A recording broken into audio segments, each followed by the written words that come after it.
Here's how to fix Facebook not showing new posts. First, open the Facebook app and tap your profile icon. Then select the hamburger menu.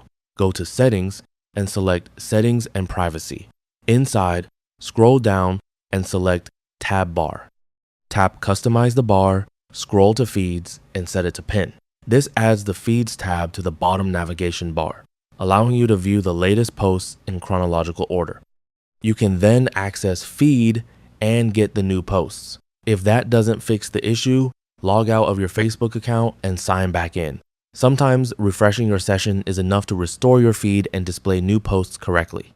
If you're still having the same problem, open your phone's Settings app, go to General, then iPhone Storage, and select Facebook. Tap Offload App and confirm. This clears the app's cache without deleting your account data. Once the process is complete, tap Reinstall App and wait for Facebook to finish installing. Then open the app again and check if new posts are appearing. You should also make sure you're using the latest version of Facebook, as outdated versions can sometimes cause feed issues. That's all for this video. Thanks.